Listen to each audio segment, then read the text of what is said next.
বাস স্ট্যান্ডে দাঁড়িয়ে চায়ের স্টল থেকে এক কাপ চা নিয়ে খাচ্ছি। প্রতিদিন অফিস থেকে ফেরার পথে বাসে ওঠার আগে এক কাপ চা খেয়ে তবেই বাসে উঠি। বিকেলে অফিস থেকে বেরিয়ে এক কাপ চা না খেলে মেজাজটা ঠিক জমে না। হঠাৎ করেই আমার অনতি দূরে দাঁড়িয়ে থাকা একটি মেয়েকে দেখে অন্য একটি মেয়ে বলে উঠল, আরে তুই রত্নদীপা না? চিনতে পারছিস আমাকে? এমন কথা শুনে রত্নদীপা নামের মেয়েটি একটু ভেবে নিয়ে বলল, সঞ্চিতা? আরে হ্যাঁ রে বাবা, হ্যাঁ, কতদিন পর দেখা। কথাবার্তা শুনেই বুঝলাম দুই বান্ধবী। অনেক দিন পর দেখা হলে যা হয় আর কি।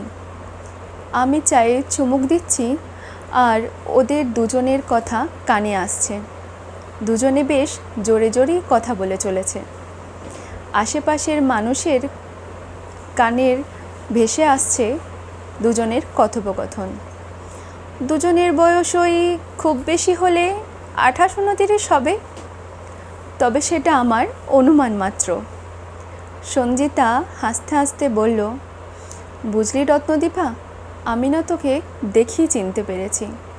সেই কবে স্কুল ছেড়েছি, মাঝখানে তোর সঙ্গে আমার একবার বোধহয় দেখা হয়েছিল, তারপর থেকে আর দেখা হয়নি।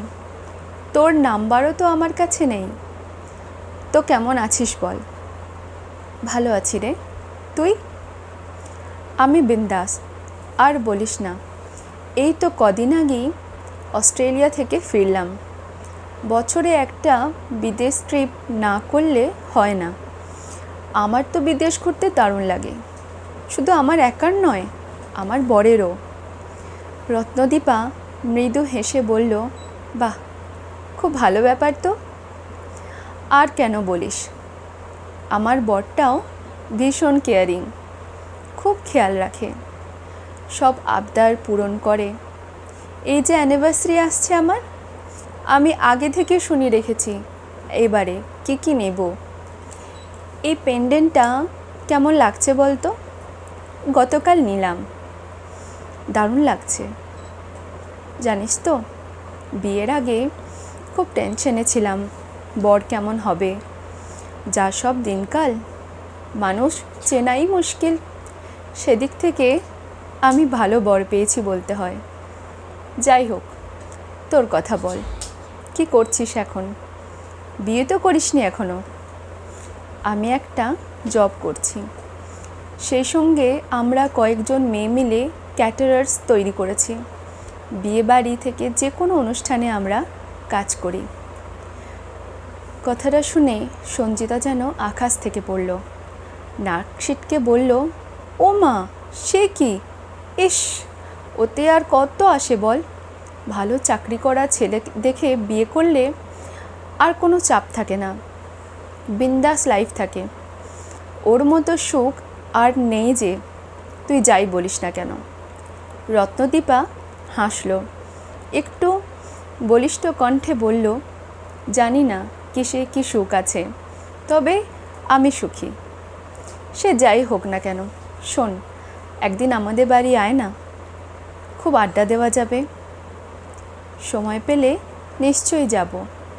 বুঝতেই তো পারছিস, জব করি, তার ওপর আরও কত কাজ।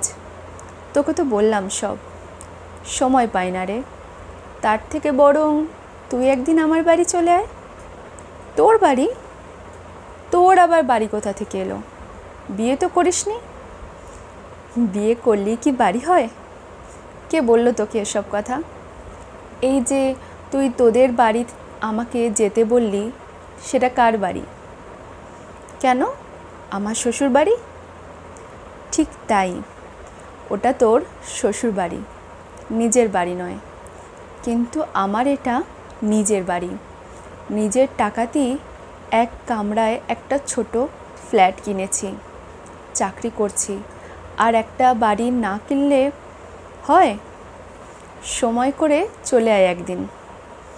কথাটা শুনে বিবাহিত মেয়েটি মানে সঞ্জিতা যেন একটু হোঁচট খেলো।